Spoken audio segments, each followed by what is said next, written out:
Hello and welcome back to my channel, EduTribe. It's time to hit the reset button on your finances.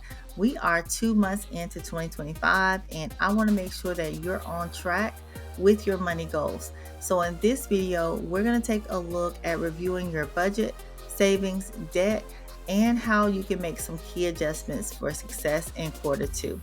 So hit the subscribe button and keep watching.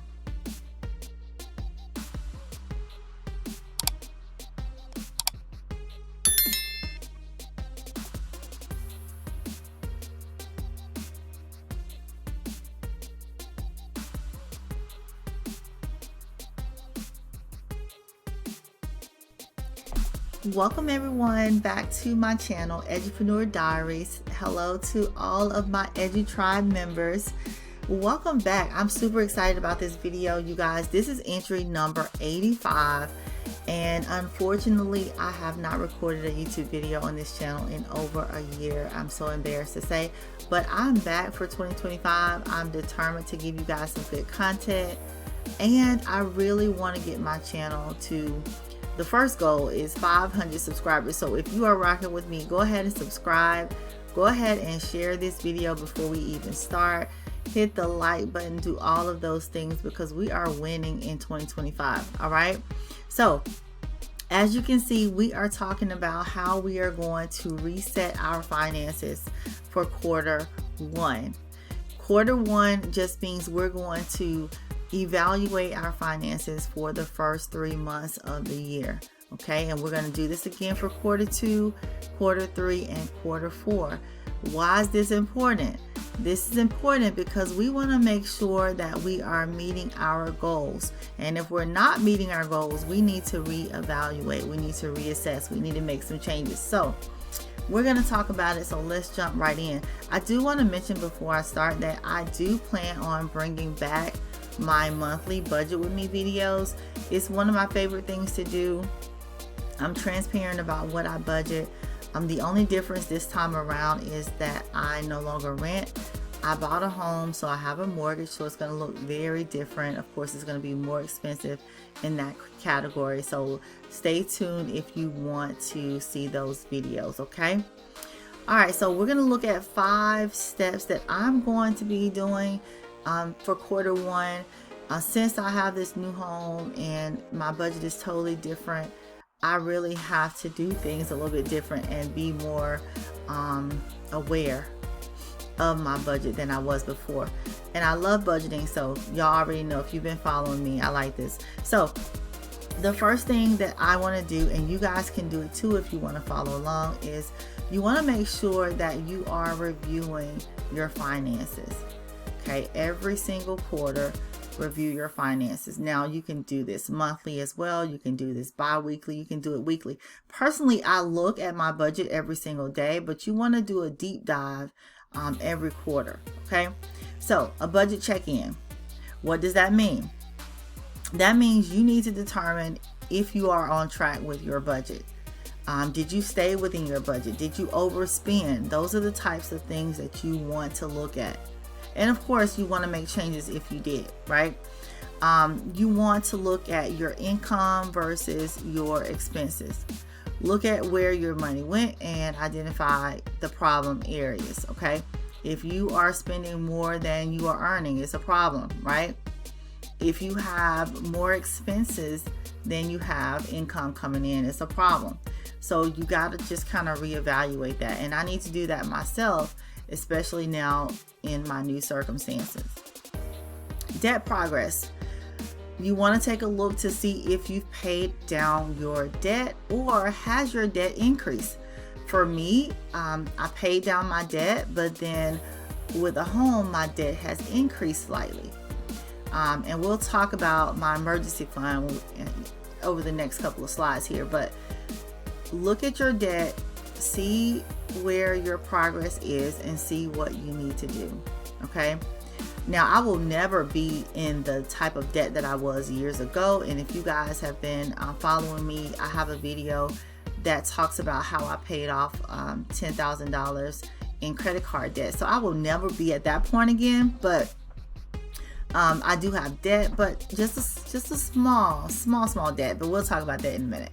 All right, and then also you want to take a look at your savings and your investment accounts. So are you meeting your goals for your emergency fund? That's one of the things that I had to dip into when I moved my emergency fund. I have a video that showed you guys how I saved $10K for my emergency fund. That was like my first big goal. And yes, I've had to use some of that since I've moved. So you guys can just kind of stick around and watch my channel, because I'm going to build that account back up again, and I'm going to take y'all with me as I do that. I'm also looking at my retirement account. So my goal, one of my goals, is to retire within 8 years. I'm 44 years old, but I can retire within 8 years. And so I'm trying to just make sure that my retirement accounts are on point. So I'm doing a couple things that I'll talk about here over the next couple of slides. Okay. All right. So this is step one. So review your quarter one finances. Take a look at it. Make notes. Set goals. Okay. All right. Step two, adjust your budget and your goals. All right. So reallocate your funds. If you overspent in one of your budget categories, you have to figure out where you can cut back. Okay. Sometimes my power bill, for example, is over my budget, because depending on if it's summertime, I'm running my air conditioning, so my power bill is higher. However, in the wintertime, I'm under, because I typically don't run any heat. So, but anyway, that's just one example. But look at your budget, see where you are overspending, and you got to figure out where you can cut back. Maybe you're going to cut back on the beauty category, getting your hair and nails done, or whatever the case may be. And again, if you've watched my budget with me videos, you got to have categories set up, and you have to have a budget, and you have to try to stick within that budget. Okay. So reallocate your funds. Then I want you to set new mini goals. Set goals for yourself, goals that you need to reach for each quarter, or if you want to do monthly or bi-weekly, that's fine too. But you definitely want to set goals and think about how you can adjust those goals every time you come back to your budget. For me, every month when I do my budget, and I say every month, so I was getting paid for the last 20 plus years monthly. Now, as of a couple months ago, I'm getting paid bi-weekly. Do I like it? No. But I still manage my budget as if it were a monthly budget. And I'll talk about that in my budget with me video for March. Okay, so come back to the channel and watch that video. But anyway, set goals. Okay, then you want to make a debt repayment strategy, or have a debt repayment strategy. For me, again, my video where I talk about how I had over 13 credit cards and how I paid off $10,000 in credit card debt. For me, my strategy was to take out a loan and to pay off all my credit cards and have the one loan payment. I just couldn't stand the fact of having 13 different payments. It was overwhelming to me. But some of you guys, you may want to do this debt snowball method or the debt avalanche method. You may want to pay off your highest interest debt first, or you may want to pay off your lowest monthly payment bill first. Whatever it is that you want to do is completely up to you, but you got to have a debt repayment strategy. And what worked for me may not work for you. It just depends. So do whatever you want to do. The next thing I want you to do is I want you to figure out a way to boost your emergency fund. Boost your emergency fund. You want to have at least 3 to 6 months of expenses. All right. So remember, I talked about my $10,000 emergency fund, and I'll try to put that video in the description as well, along with my credit card video. But wherever you want to start somewhere. When I first started my emergency fund, I started with $1,000. Okay, that was my first goal. My end goal was 10K, and I still, like I said, I need to get it back up to there because it's not there right now. But I need you to find a way to boost that emergency fund. That's going to really make you feel more comfortable and secure as you're on your journey to be debt free. because you have that. Okay. Also, I have a $5,000 checking account cushion, and that helps tremendously as well when I'm budgeting, because if you do have a bill that goes over your budget, like your power bill, that's something that can easily go over budget, then you'll have that cushion to fall back on, and you can always replenish the cushion. And so again, I'll try to link that video down below where I show you how I built my checking account cushion to $5,000. And why did I choose 5,000? That's because at the time I wanted one, that's what my paycheck was, and I wanted to make sure that I had at least one paycheck amount in my checking account. Okay. The third step is to increase your income. Now, this is easily said than done. But if you can get some kind of side hustle to make passive income, then please do that, right? For me, my second job is teaching online. Of course, I teach face-to-face full-time, but then I have a second job teaching online. So a lot of my extra income that I'm throwing into my sinking fund or into my investment accounts or whatever comes from my second job. I also have books that I try to sell on Amazon.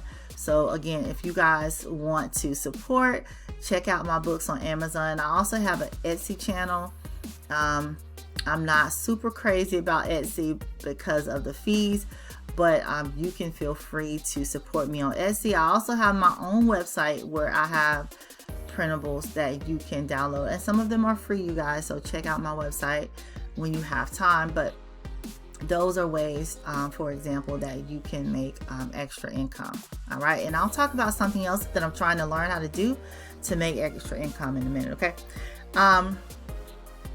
Career growth.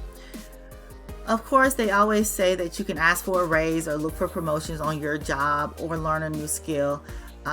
Those are options of what you can do. Again, easily said than done. But I would definitely say if you have a skill where you can make money from, let's say you know how to use your Cricut and your heat press, and you want to sell t-shirts, whatever it is, if you have a skill, really try to tap into that skill and try to earn extra income. Okay. Speaking of which, hey, I'm trying to get this YouTube channel to 500 subscribers for 2025. That can be another stream of income if I can get my channel monetized. So that's another example. If you have any content that you want to share with us that you think people want to hear about, then feel free to do that, right? So y'all go ahead and subscribe. All right. Okay, so also investing strategy. So this is the one that I really want to talk about, y'all. In the last couple of months, have really been trying to learn how to trade options. I really like day trading. And so I'm really just trying to learn. I'm no expert by any means, but I like it. So my goal is to use trading options as another stream of income. Okay, so as I learn, though, I will definitely get on YouTube and share it with you guys and share, what I'm learning, or I may even share some people that I follow that I think would be beneficial for you guys to follow and learn from along the way, because again, I'm not an expert. All right. Next, cut necessary expenses, you guys. Subscriptions. I actually realized that I had 2 subscriptions for Zeus Network. So check out your streaming subscriptions. Make sure you are not double paying. Groceries and eating out. If you can, try not to eat out as much. Try to cut that spending. And then auto payments. Are you still using that gym membership that you got set up on auto pay? Think about cutting some of those things that you are not actually using, okay? That's very important. And then the last step, plan for quarter 2. Plan for quarter 2. What are some things that you are going to change coming up and moving forward. So set you some SMART goals. Make sure that they are specific goals. Make sure that you can measure them. They are achievable. You want to make them relevant to your life, and you want to give it a specific time period. All right. Plan for upcoming expenses, vacations, holidays, car maintenance, all of those things. And then stay accountable.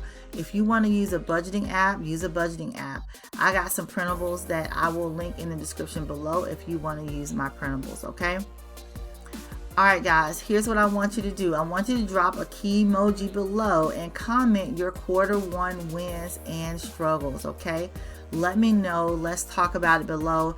In the meantime, check out my freebies. I'm going to link it below. This is my money diary freebie. It's a digital download for you guys to have. And check out my Amazon for my diaries that I have. All right. If you guys are loving this content, please subscribe to this channel, like this video, and share it with your family and friends. Thanks.